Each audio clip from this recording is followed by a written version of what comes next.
I'd like to talk about some possibilities that are a possibility and are in the range of possibility, but they may be a bit harder to catch and comprehend.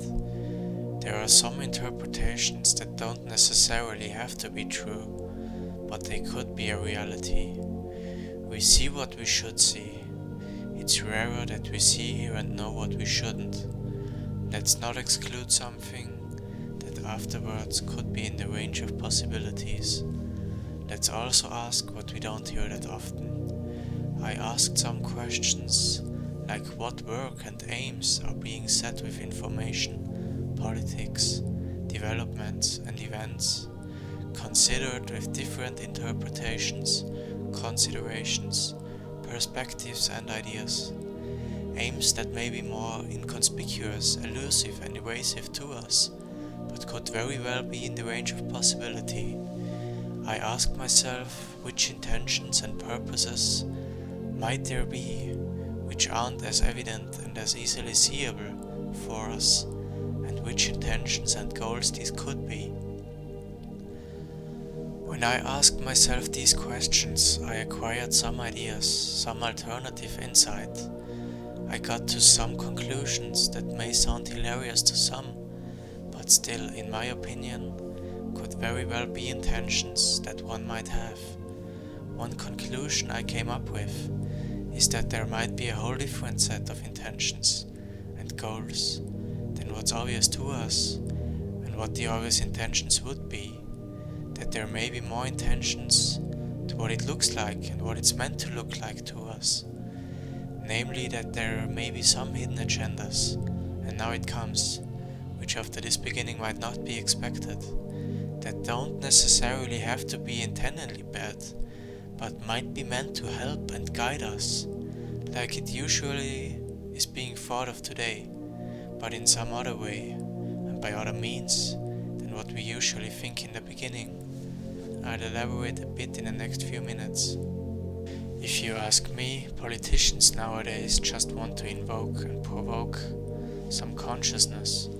They are not bad people, they are like everyone else, but we are put to sleep consciously, which are things that can look like an attack and bad to us, which is why many people nowadays show some anger against acting politicians in politics. But one point of view is that with it they just want us to wake up and see through the lies and illusions. Their way of waking us up is just kind of reversed. The way of putting us to sleep, the way of showing us symbolically where we are being led, where we believe in more and more things that are not true, which we are meant to see through and learn from. In a way kind of similar, nature is telling us symbolically and showing us metaphorically. That might be exactly what they are trying to achieve, to get us to ask questions and think for ourselves, to question ourselves and what we believe and accept it as true and fact, to question what we are being served, to question what we are supporting, to question to what we are supporting is actually in our best interest, to question if there are actually better ways to handle things, to realize that we believe in things that are not true, to realize that there would be better ways to construct the systems we are living with. One way to it would be to knowingly build these systems in a corrupt way, so it doesn't really support life, so we can see what's wrong and right for us, so we can realize, so we can see and learn out of it, so we can learn the effects they can have on us, and also to see better ways to construct things. The point is that there might be a whole different set of intentions and goals than what's obvious to us and what the obvious intentions would be, that there may be more intentions to what it looks like and to what it's meant to look like to us. With information, you are able to determine and design the world we are living in personally. We all live in our own little internal world, and we are all a reflection of each other. We actually know of a Mayan word that describes this, so we know we had spiritual understandings around such things even back then. The word is in Lakech and means I'm another yourself. We create our own reality when we pick up our creative power and take responsibility to create and change our reality, and don't give that power away, consciously or unconsciously, and let others determine the reality we are living in. Designing our future is done by controlling us, by controlling our perception and our worldview, what we view as progress and improvement. Our Heavenly Father created us in His own image. We are the creators of our own reality. We all are our own world. We create our own reality by where we are leading ourselves and our consciousness, and how we perceive and look at things. So the question I ask myself is, where should I lead myself, and which reality should I live in, where I am more alive, happier, and feel more at home? If you can design that, you are able to design the external world we will manifest in the future. That might be why more and more control over information is sought, because with it, you are able to design the reality we are living in personally, and in turn the external world we will create in the future, and with it you are able to instill fear and anger into us. Let's take some illusions and lies for instance. Some might just be created for this very purpose, to have this negative impact on us, to infuse fear into us and for us to believe in it, and to live in this reality where we believe it's real. If that is the case with it, it might actually be wanted, and one goal that is being had might actually be that we ponder about these things, see where we are being led, that we see through these illusions, learn and find out how and where we are getting steered and manipulated, and learn from it to prepare us for the future, to learn and not to fall so easily for these things again afterwards. Designing our reality and our future is done by controlling us, by controlling our reality and what we view as progress. The best case accordingly would be if we scream for these progressions, like for instance 5G ourselves, that make this designed reality a reality. In my opinion, technology and technological progressions don't necessarily have to be bad for us, but we need to utilize and use it the right way, in a way we benefit and in a way it doesn't work against us and life. In my opinion, we could use it in much better ways. It would be good for democratic systems, to hold discussions for instance, to exchange ideas and see what we can and want to implement. There is much potential we don't fully utilize today in my view. We should determine the developments like for instance 5G together, and this is nothing we want to exchange with advertising and news reporting or by other means.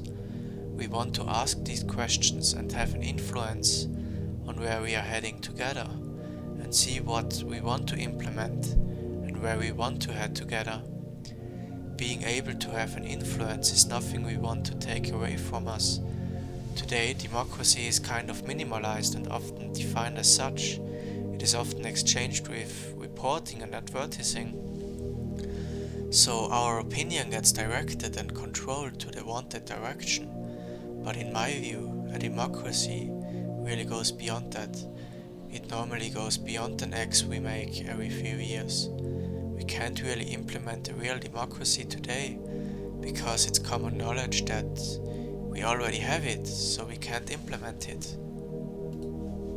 If you want to design our future, it would explain why more and more control over information gotten from us and brought to us is strived for. These things are harder and don't work if we see through illusions, which might possibly be what is wanted to be achieved. It might not be the goal that we believe everything, but to question things and think for ourselves, to learn to think for ourselves and trust in ourselves. It might not be the goal to design our future, but to see what future we are being steered to see that the future we are being manipulated to is not really the way of life we want to lead. It might be for us to be able to see where we are being led, hence all the movies and series that show us the future we are steering to. It might be for us to see where we are heading and to realize we don't want to head this way. I ask the question why to make it so obvious to us. One point of view is that we are meant to see where we are being led. Another point of view is that we are being programmed so we see this future as progress, the future we want to have and the future we choose, so this future can be implemented. But it could only happen through us, where we think this is the future we want, while this really isn't our choice. This is only where we are being led, while we think we want that. It's also that this future makes things even more obvious to us, more obvious that this is a way of life we don't really want to lead. And if you ask me, this is what we are meant to realize. They might try to help us to see by making it more obvious to us. In my view, we don't need to build this reality to realize that. Going this far is going too far in my book, which might also be what we are meant to see. We don't have to build such a reality to see that. These might all be things we are meant to learn from, to think over it and use our eyes to see where we are being led. The point might be for us to see, to learn where we are heading to, if we are not careful and let us be manipulated to in this direction.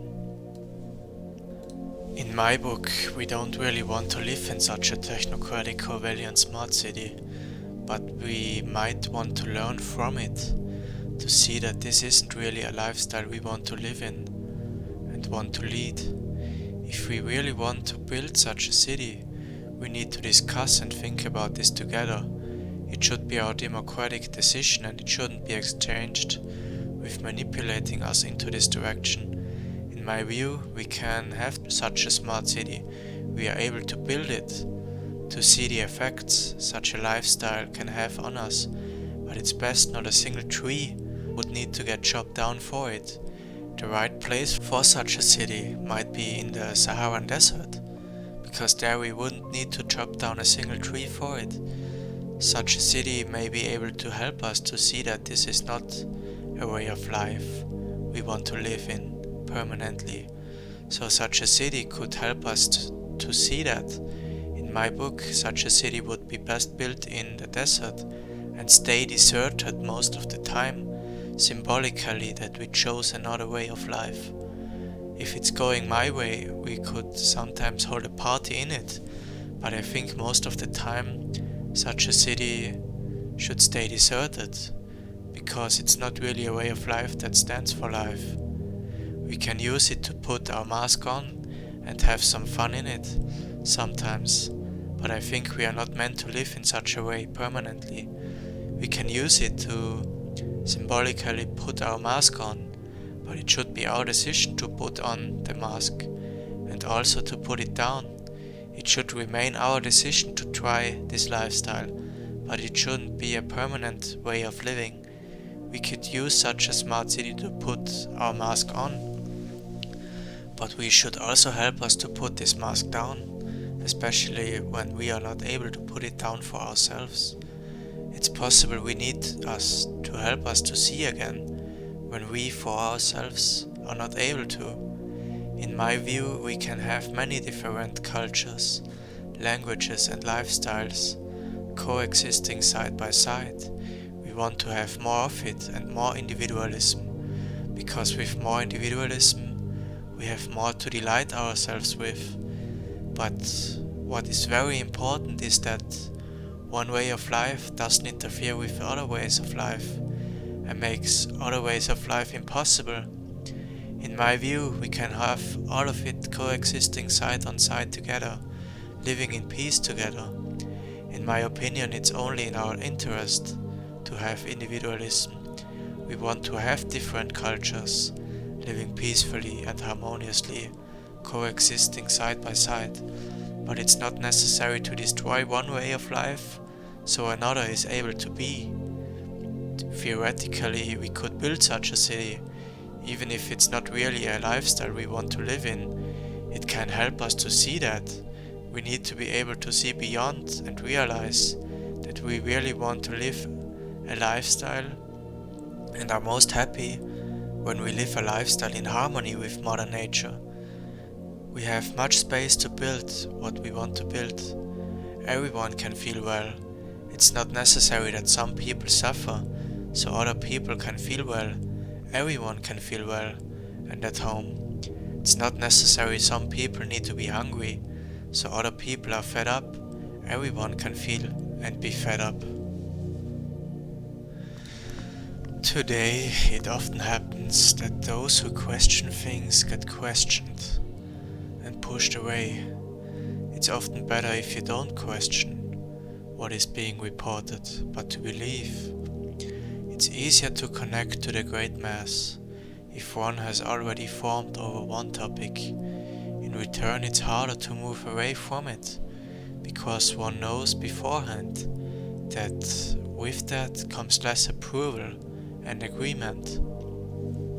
Moreover, one instinctively assumes that the great mass will remain rightful. It seems impossible that many can be wrong, while it seems senseful that they must be right.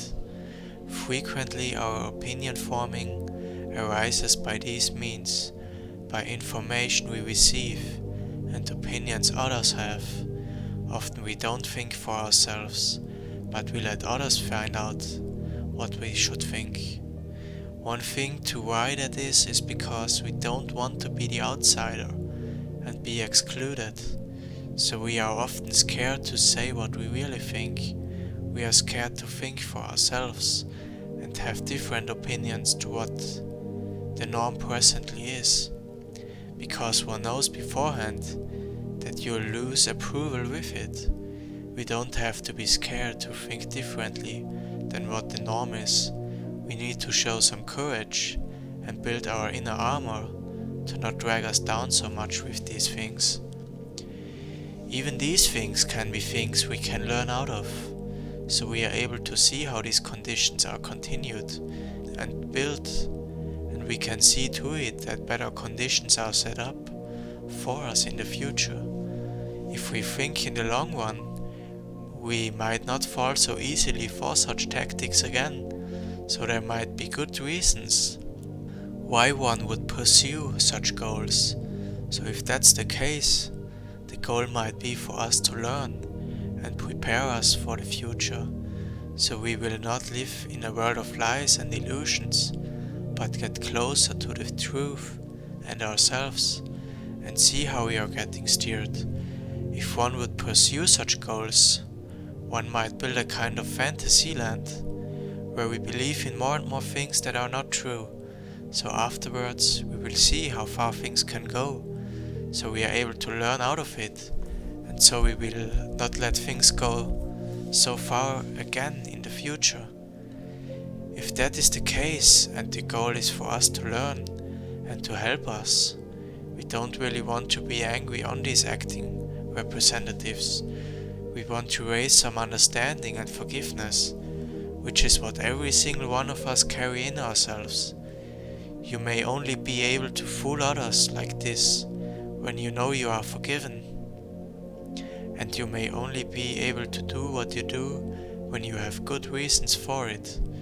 Fooling us might also be part of us, and might also be something we do to get us to wake up to illusions. It's just like sleep.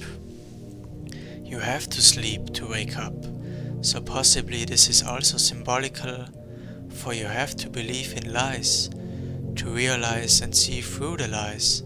So you have to believe in it, you have to believe in lies, so you are able to realize and get closer to the truth.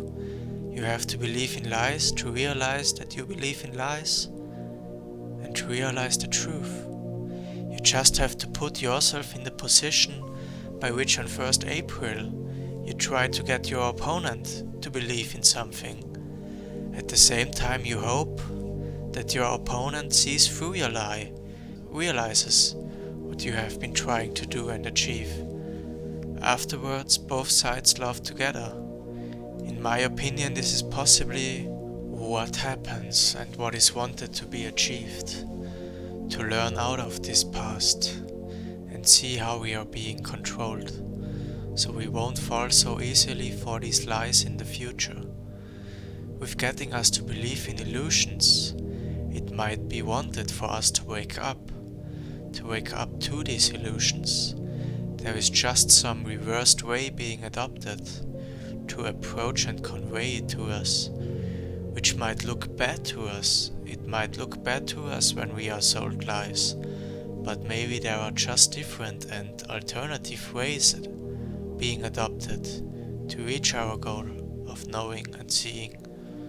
Maybe they just want us to help to get closer to the truth, to see how we are being manipulated and controlled, to see how easy it is to believe in lies, that every one of us can be fooled, and that there is no shame in it to believe in lies and be wrong and manipulated, that it can happen to anyone, and that it's only human to make mistakes and believe in lies, which is much harder if we are able to see, if we use our eyes to see what is wrong and right, what is truth and illusion, and what stands for life and death, is possibly what is wanted to be reached. If these goals are being set, it's also right to raise some understanding and forgiveness, than to go back to anger, because this is also an emotion which comes closer to death. Love, forgiveness and thankfulness are the emotions we need to appoint ourselves to, because these are the emotions that stand for life, and these are the emotions we are most real in. This is where we are, our true selves, no matter where the truth lies. God made man in his own image. That might possibly be why we individually and collectively are the creator of our own reality. We have the power and free will to change and develop our own inner world, just like we have the ability to construct the external Eden we are living in. The question I ask myself is which reality to live in, where we feel more at home and more alive. And these are questions we can ask together to get to better conclusions. When we think back to Egypt, people who forgot their individual creative power were basically a slave to one man who was believed and declared to be God.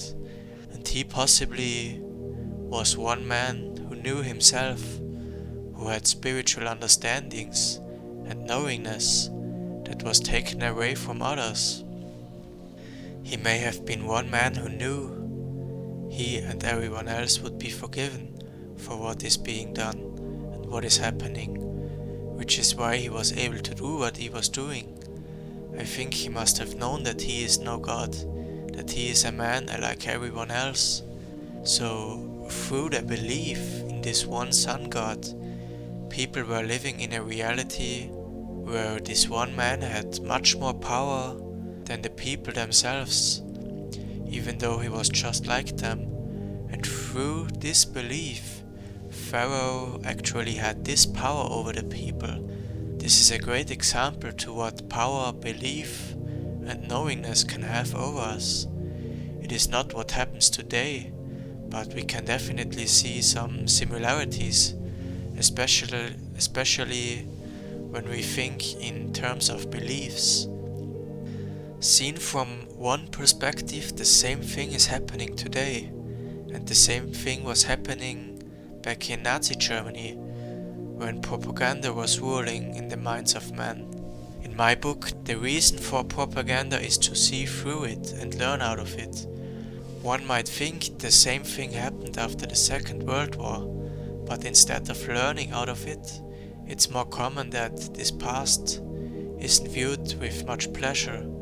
It's tragic in the minds of men, but it's not very much looked at from a perspective of learning.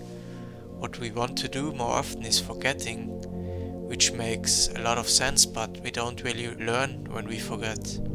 We don't want to burn this past, and we don't want to organize book burnings or manipulate our history books, because then we are not able to learn out of it anymore. We don't want to forget, we want to learn.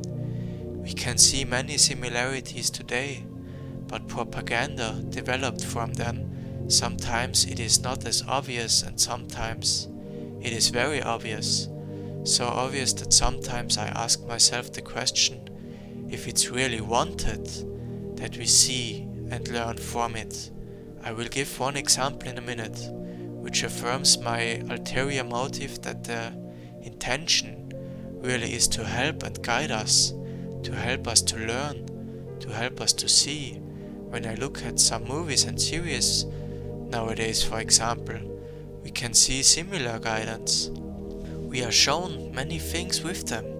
We often see a future of technocratic fascism nowadays, where I think if it's meant for us to see that we don't really want to live this way.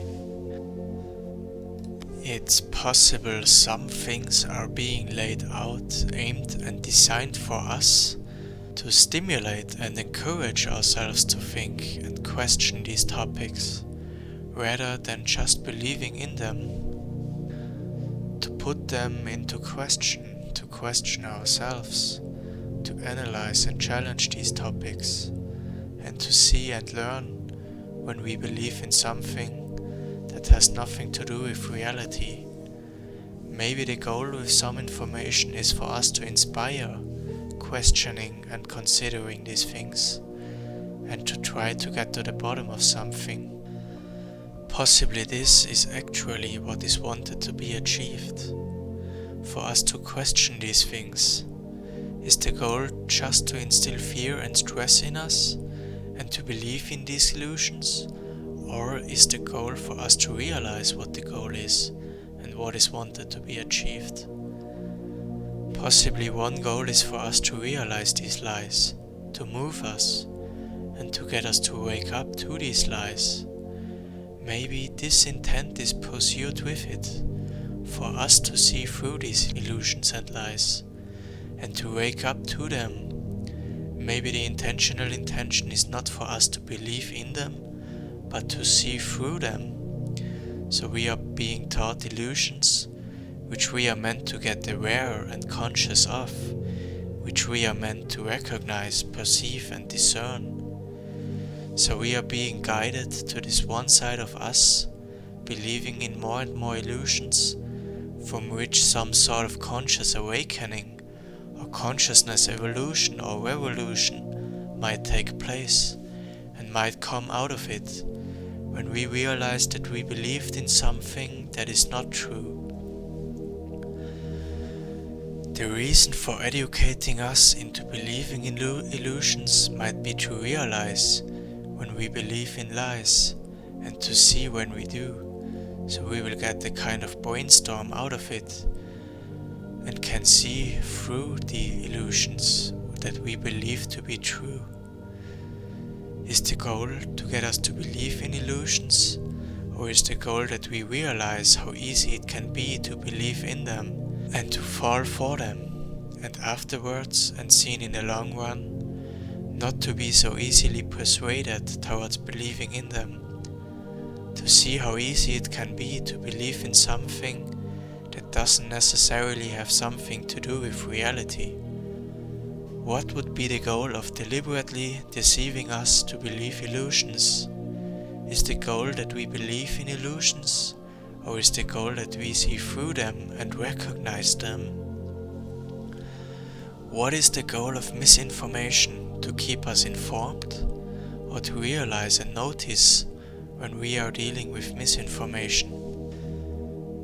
One intent might be by this way to enlarge a sort of awakening for us, and for that we get more examples of belief systems and lies to believe in, which we should spot, identify and understand. The question would also be why one would pursue such goals and travel such roads. If we think in the long run and what could come out of it, gives a broader perspective to why one would get us to believe in things that are not true. One way to look at it, besides to manipulate and steer us, is that we'd learn out of it for the future and to prepare us for the future, to not fall so easily again for such tactics, to make it harder in the future to get fooled by such things, to be more clear and open-minded, and to be more precautious into what we want to believe as true and fact. The aim may be to curtail human consciousness and to lead us into a narrow path from which we realize how we are being kept in control, and from which we rise, from which some conscious widening explosion takes place. This past wouldn't be senseless. It's possible that because of that past and because of our learning from it, we might get higher than we could if it didn't happen. We'd see how far things can go and that we don't repeat ourselves with these things afterwards. If we learn from our past, we won't repeat what we really don't want to repeat. If we don't learn out of our past, we are doomed to repeat it. Like the CIA director William Casey said in 1981, we'll know our disinformation program is complete when everything the public believes is false. So what is the goal here? Is it just to get us to believe in more and more things that are false and to see how much is possible in that regard? Or is the real goal that we realize how much that we believe in is not true and to learn out of it? To make these things more improbable and harder in the future? Is the goal to sell us more and more fictions? To see what is possible to sell us as true and fact, which is not true, and to reach higher heights with accepted and believed fictions? Or is the real goal that we should see through the fictions, and their way to help us with that and to make it easier for us to realize them is to give us more examples of fictions that we believe in? This would be the way where more and more fictions are created, but for this to work and to build this kind of fantasy land, we have to believe in them and not question them. We'd see that there is no huge shame into getting fooled, because it could hit anyone. We're all the same on that part as well. Afterwards we could use it as a statement for that as well. But it's also something we want to protect ourselves from, to encourage thought and inspire consciousness, because then oneself feels better. So afterwards it might get harder to fall for these illusions, and this comes back to the individual.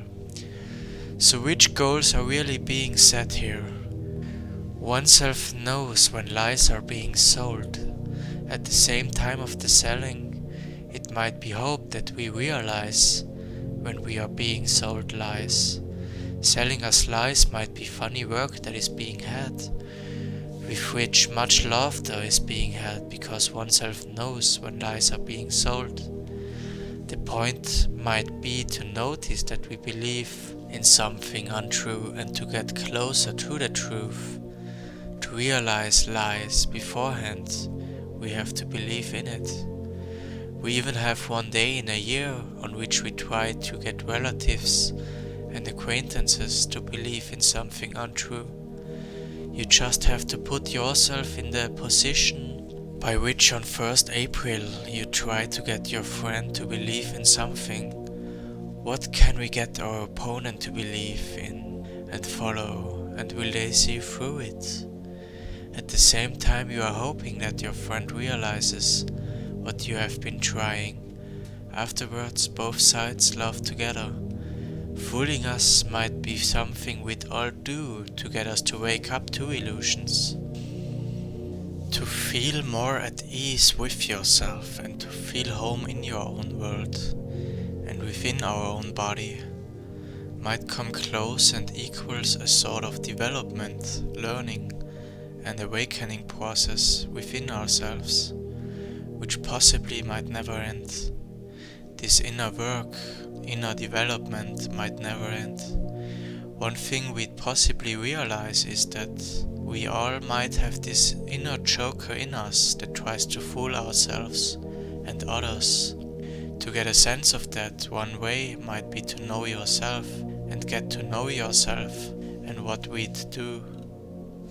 In that sense, all of us equal one another. We are all a reflection of one another. If you know how you are and if you know yourself, you know how others are. Because eventually we are all the same.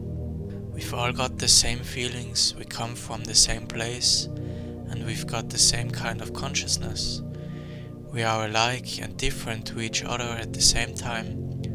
What would be the point of playing the joker and kidding your opponent? One point could be to see if your opponent is wise to what you are trying to do and where you are trying to lead your opponent consciously. Afterwards, if you wake up to what the kidder has been trying, you won't fall so easily for the guidance again, so you will learn out of it, and this will be harder to be repeated in the future. If that should be the case, and if the goal is to help us to awaken to lies and get closer to truths, the way that's best for everyone might not be to be angry on these actors, but to raise some understanding and forgiveness, to let us be guided by love and not by fear and hate. In my opinion, we've had enough of war and suffering, and even this past can help us see the effects it can have on us, and to learn out of it and be wise to it, so we will do things differently in the future. In my opinion, it might be best if we are able to talk openly with each other and to be able to build an understanding around such things, and this is best accomplished if we work together. As far as I'm concerned, we wouldn't organize tribunals or hang certain people like certain movements are opting for today. If you ask me, we would choose different ways than what they'd seemingly choose, and even if we are dealing with bad people, we might not want to put them into prisons they'd put us in. If we want to do things differently, let's do it differently, and let's also construct our systems differently in a way where we support life and try to minimize death. In my view, we need to learn out of that as well, because the prison systems could also be constructed in a way where they lie in harmony to life. In my view, we can learn out of our past and the way we manage our systems, like for instance the prison system, and to build it in a way where it has more positive effects on us personally and on society as a whole than to boost the negativity it has on us. We could also construct the prison system in a way where we help us then to destroy us further, because afterwards society will feel the positive or negative impacts by what we do to ourselves. It's only in our best interest to help ourselves and others, because they are just another ourselves. Just ask yourself the question, how you'd like to be treated when you lose your way. Let's not change things and operate from anger and fear, but from our heart space of love, because we are the ones who will feel the impact to what and how we are changing things. We can develop and learn how to better construct the systems we are living with by identifying where the problems and the negative impacts lie, to ask ourselves the questions on how to gain and reach more positivity. We might think some changes are in our best interest, when later we find that they might be not, And even these are things we shouldn't follow up on us too much as well, because they could be intended from a good place, even if it doesn't look like it to us. We might have not known better. We can even learn out of that again, see what changes could be necessary, and change things again in our benefit. Everyone has a lot to give, even more so when we think for our own and not only repeat what others think or want us and guide us to think. We can ask these questions on how these systems should look like together. We can ask these questions together on how these systems could be construed to be in harmony to life. They, at least in my opinion, should be set up to give positive impacts back to society. They should opt for provoking life while trying to minimize death. You could even perceive illusions and lies that are known to be lies to be set up and coming our way as a test if we fall for them, and an appeal to be wise to them. So in my opinion, it is possible that some things nowadays are meant to be some sort of compliance test, and a test if we follow and if we are able to see through the lies and illusions. Maybe some information and illusions are being set up for us to realize and to recognize whether it's illusion we are looking at, and to detect that. Is the idea to sell us illusions which we should believe in, or is the goal that we see when we are being sold illusions and to see through them? To recognize illusions and to see when an artificial image of something for us to believe in and to believe it's real is being created. One question you could ask is if the aim is to lead us and design the reality we are living in, or if the aim is for us to realize where we are being led and to learn to lead ourselves. We create our own reality by where we are leading ourselves and our consciousness, and how we perceive and look at things. And if you can control how we look at things, you can design the internal reality we are living in, and in turn the external world we will manifest in the future. This gives a broader sense to why one would inject low vibrations, fear and anger into us. Designing our future is done by controlling us, by controlling our perception and our worldview, what we view as progress and improvement. The best case accordingly would be for us to scream for the progress and the future what is wanted, like for instance 5G ourselves. We need to see the value in everyone. Everyone has a lot to give, where one is able to and wants to contribute. We need to see the value of ourselves, and because we as individuals have value, others have as well, because they are just another yourself. It's nothing we want to force, in my opinion, but if someone has something to say, why should we in a democracy not be able to contribute and give in our ideas? It's not like we should force this contribution. I think it should come from us, where we want to contribute and where we want to give in ideas. It's not like in a democracy everyone has to have an opinion to every single thing.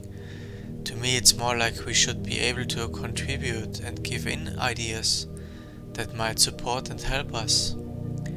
Afterwards we can hold discussions to what might be in our best interest, what might be able to be implemented. We can try some experiments and see if something is good for us or not. We can build up or tear down. In the end, it's our decision what we want to build up or tear down. And these are all questions we can pursue together. And even this process of tearing something down can happen peacefully. No one would need to get hurt for it. We can try what we are able to build up and what might be supportive of our lives. See what might be open for change and what might be better off torn down. Not everything might work. We might see that some things we thought were good for us are actually not. But even then, we are able to learn out of it. Nothing is senseless if we know how to use it the right way and if we are able to learn out of it. One way to keep us in control is to get us not to see what power to solve problems we as individuals bring to the table and what power we'd have if we stand together, and for us to not be able to come together and build this community which would be there for one another. We kind of forgot what power we have, what power we individually have and what power we collectively have. One way is to play one side with another, so the problem is seen with other groups, and for us to not be able to come together and fight within ourselves. But with such developments you could also ask the question, which intention is really intended? Is the intent for us to fight with ourselves?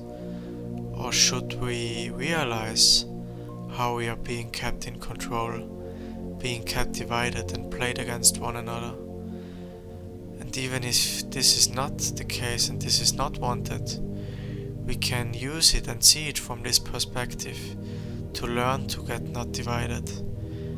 And following from having this insight to be able to come together, to not get so easily divided, and to see how we are being kept divided, and to see how these systems of control work. One way for more unity is to see how we are being divided and to work against that, to work for unity. How I see it, there are two possibilities.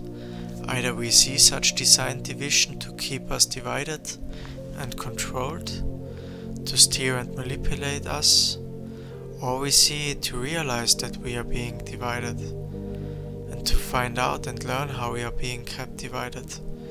So we will learn out of it for the future, and we will be less easily divided in the future.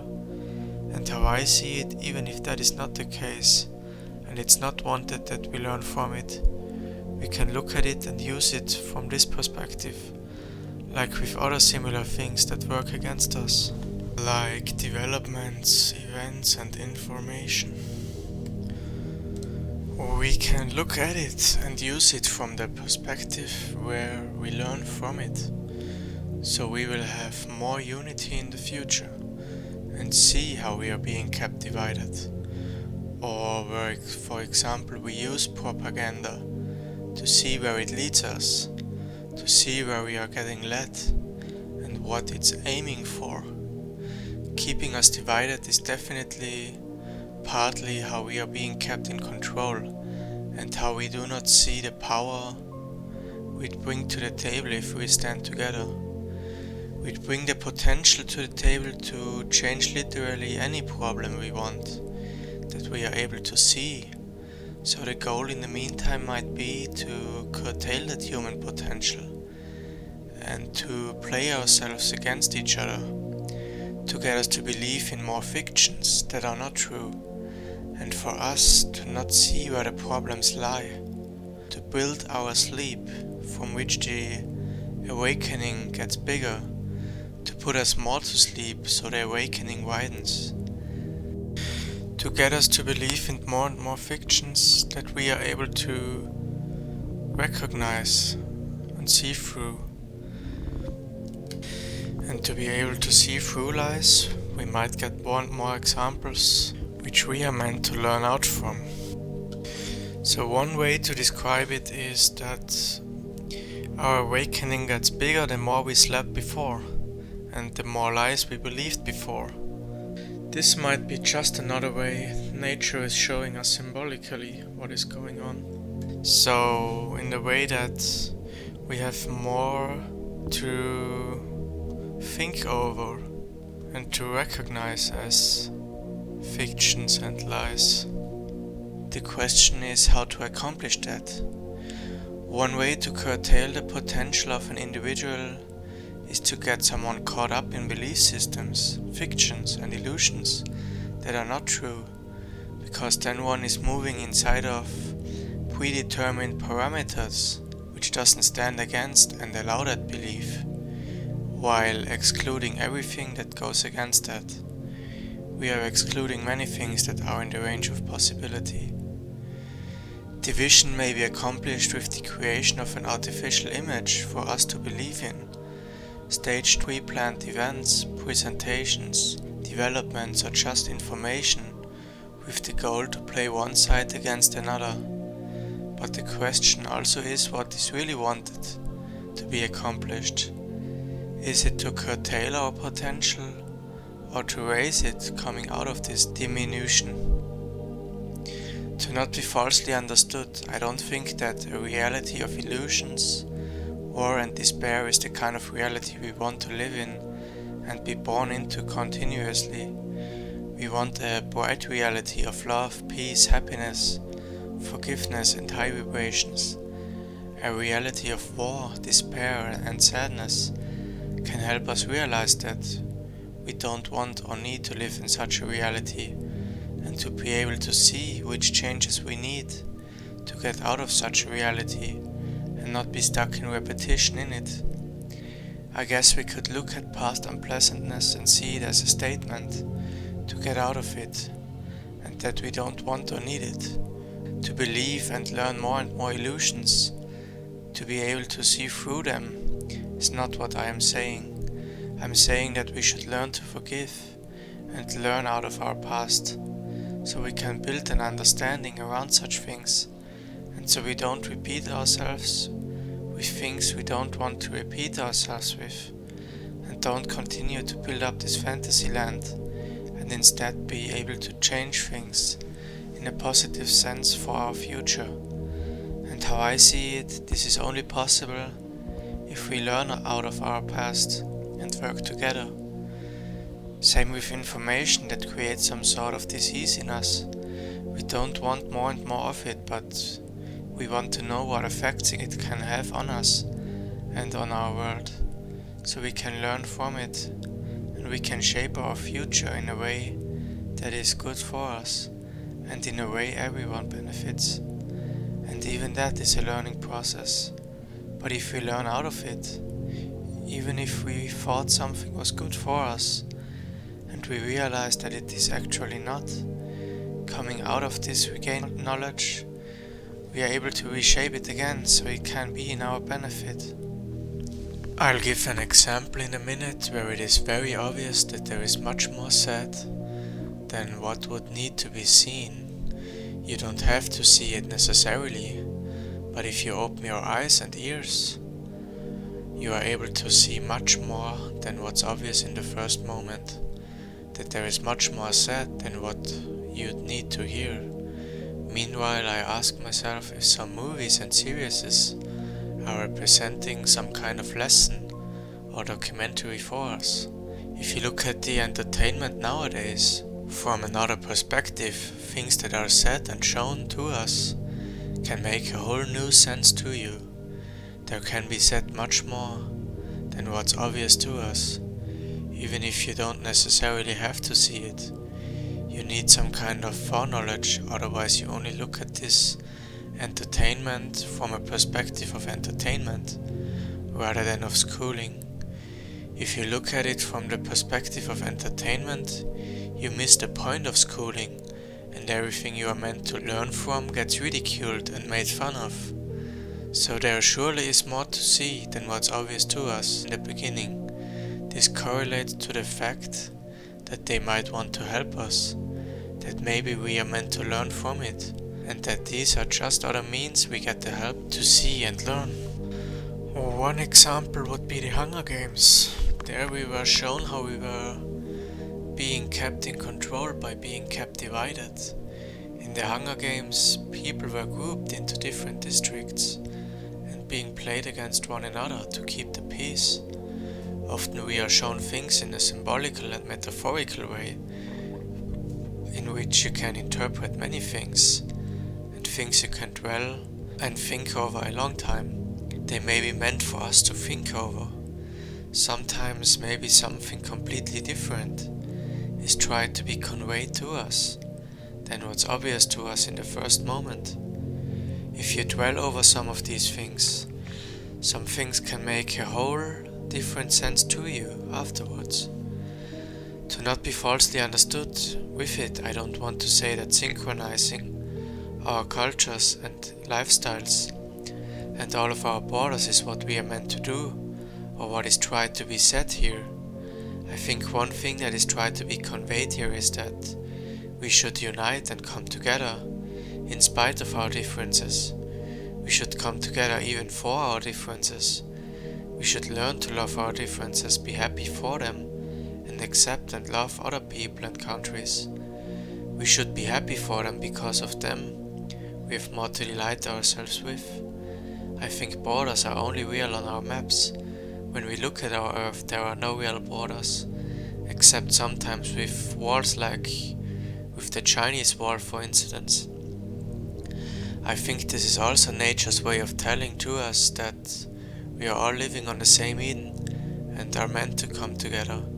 We can have borders, but they shouldn't be the reason for us to not be able to come together.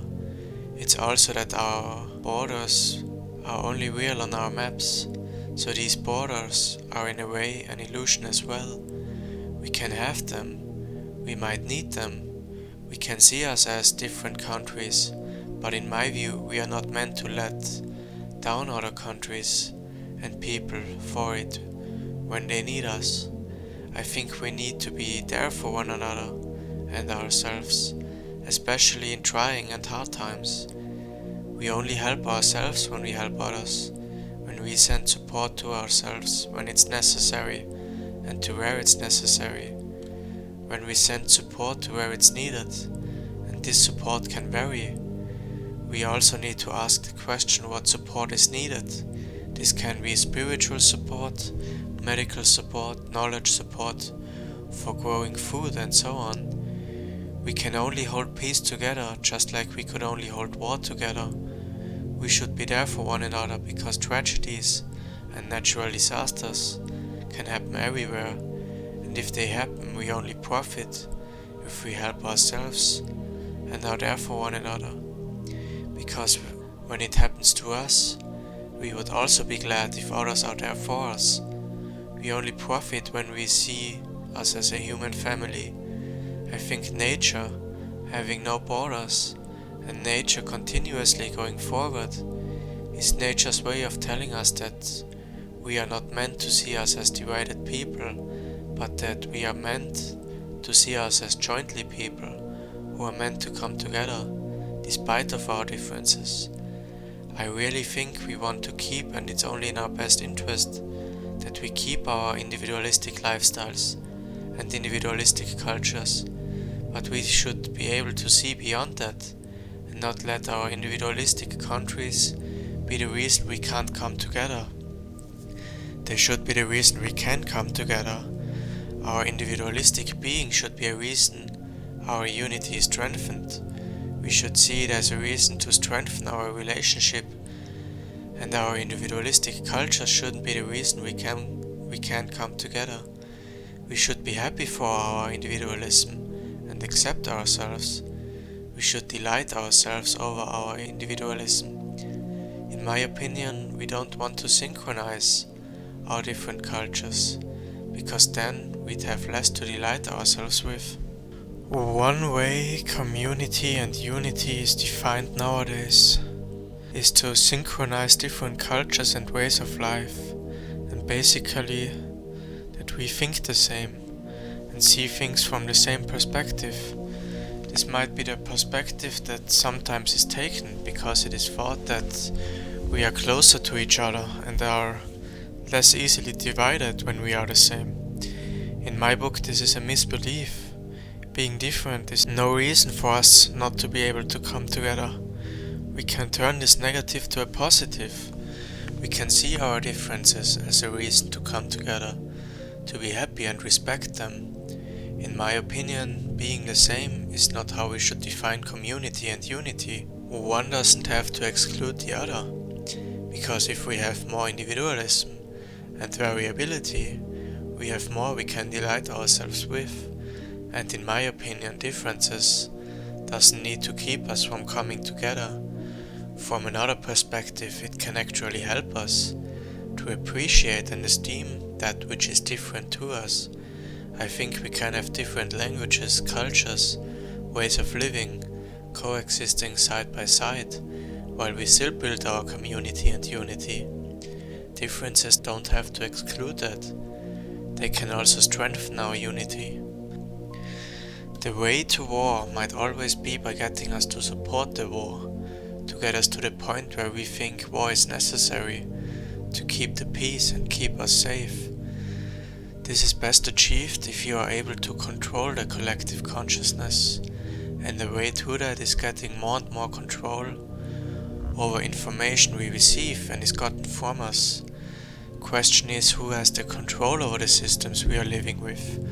Who has the control over our information, over the media, over the banking system we are acting in, the schooling system, and what we are learning in, the democratic system and the voting system?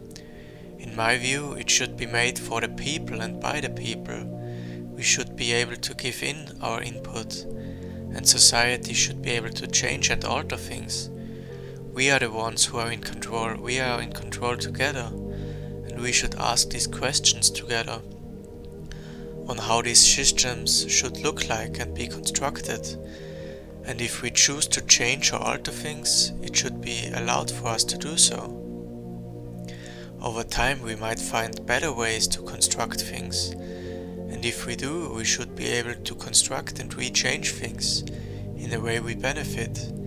These things come close to a learning and development process, just like the inner work we have, and over time we might find better ways to construct systems. These are questions we can ask together and try to find out together. Try to find out how to construct the systems in a way they benefit life and minimize death, and even that is a learning process. We might learn to better them over time, when we regain some knowledge on how they might benefit us more. The question I ask myself in the following chapters is how we could keep peace. In my opinion, to keeping peace, we only need us and us standing together. What we need is to build our unity. Same with war. The only way to war is us standing apart, fighting and squabbling amongst ourselves. To keep peace, we need people in every country who avow for people in other countries.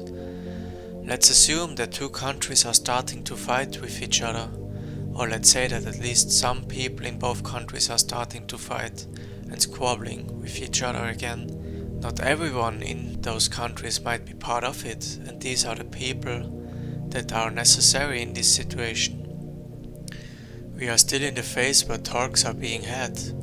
Some surely are of the louder generation, and tensions rise. In this possibility, we still have a chance to come together again and know to prevent a war. We can argue with one another, but we can't forget that we don't profit from a war. We will only get destruction out of it, and we need people in every country to be warriors, but we need to be warriors of light, fighting for peace and not for war. We need people fighting the good fight, getting us to unite again and fighting against death. If people are missing who try to get the squabbling people to come together, chances for war rise tremendously. But if we have people who are fighting for peace instead of war, war can always be prevented.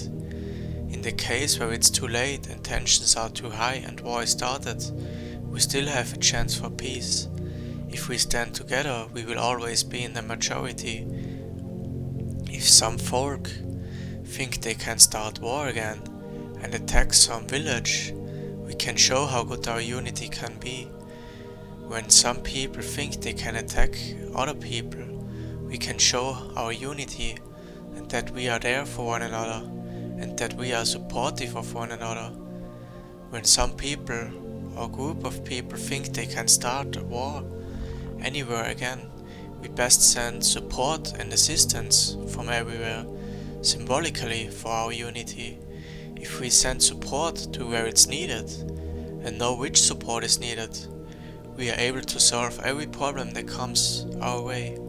Sending support goes with other tensions.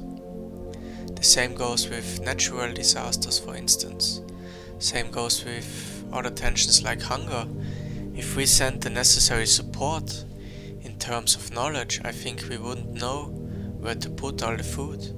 Our normal state would be abundance of food if we construct things the right way. The UNO themselves says that there could be twice as many people than what are living today. I think we could even have more if we construct things the right way. We are able to send support from everywhere to where it's needed, symbolically for unity. This is at least how I imagine peace can be kept. What is needed is our unity, and if we have that, we will always be in the majority. If we have that majority who stand together, no one would stand a chance against us. We'd always be in the majority, and if we stand together, every war could be won. And now I want to show another good example like the Hunger Games.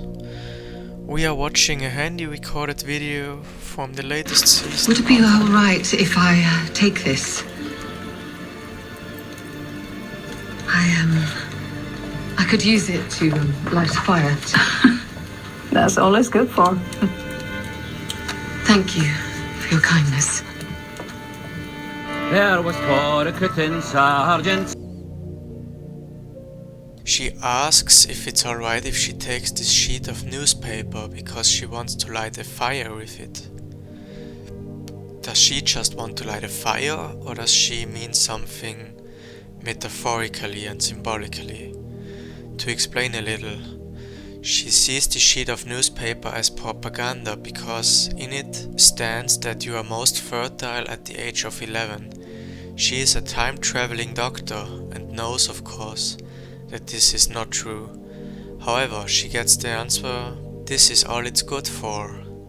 I'm not so sure, but maybe the message here is that propaganda is just good for burning, lighting a fire in our heads, illuminating us and inspiring some thinking.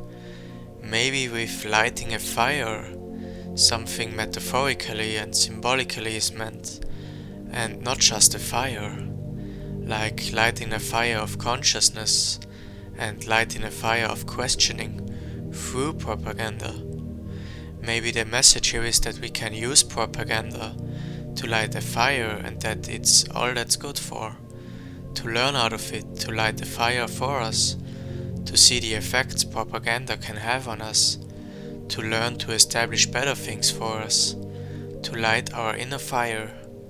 Maybe the message here is that we can use propaganda, and that even propaganda has some sense for us when we know how to use it for ourselves, and when we know how it can help us to learn where the propaganda aims at, and where we are being led with it, to see where we are being led with it.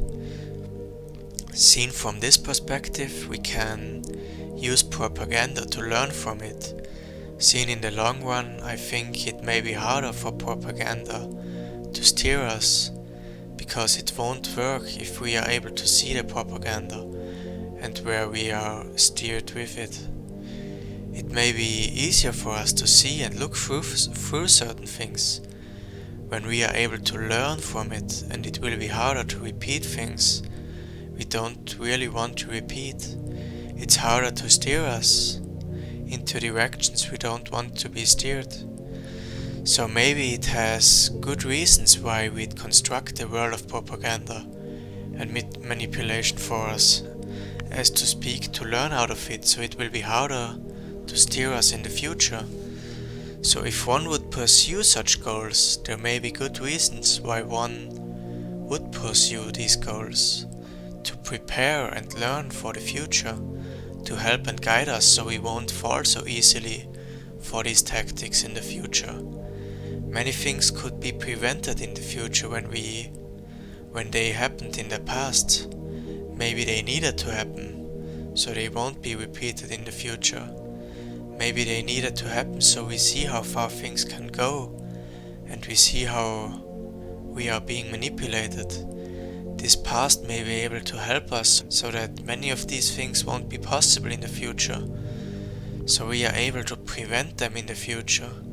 So we are able to see where the propaganda aims at, and we won't fall for it so easily in the future. So even the propaganda isn't senseless seen in the long run, if we learn out of it. There are good reasons why one would let things go on so far. Maybe it is necessary so it won't be so easily possible in the future. And if that is the case, and if the goal is to help us, it is only understandable and forgivable. It is only understandable to raise some understanding and forgiveness. Adultery, betrayal, dishonor. Excuses could be made, of course. I know I made my own when I was separated from Frank by a power I didn't understand. And yet, wherever you are, you make choices. Foolish ones, or ones that save yourself or someone else. All you can hope for is that the good will outweigh the harm that may come of it.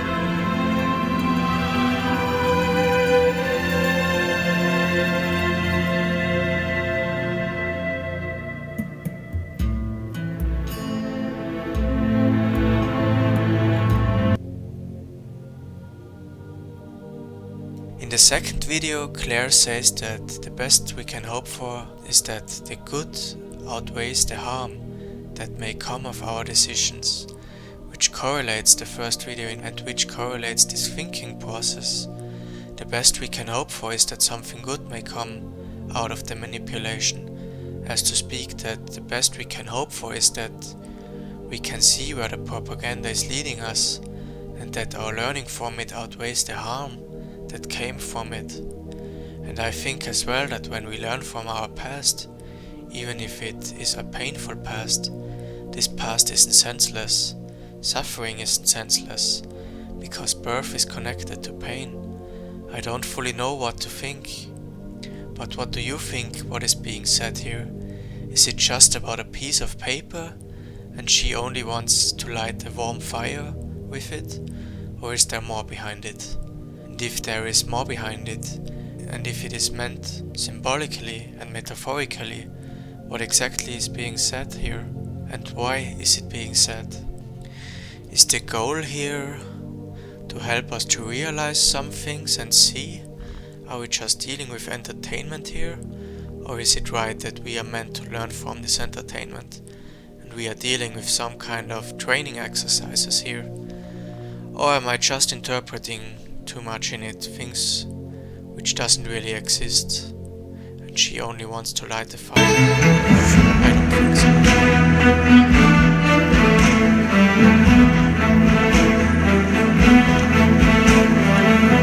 What is this? I thought your world would be so different from mine. There isn't any difference at all.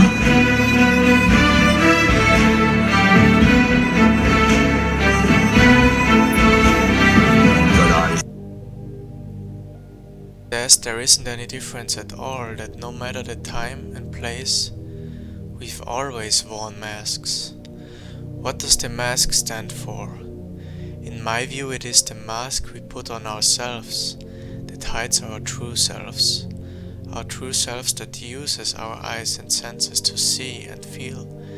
The ego mask we put on ourselves, which gets us to be stuck in negative emotions, which gets us to eat the lies and not questioning things.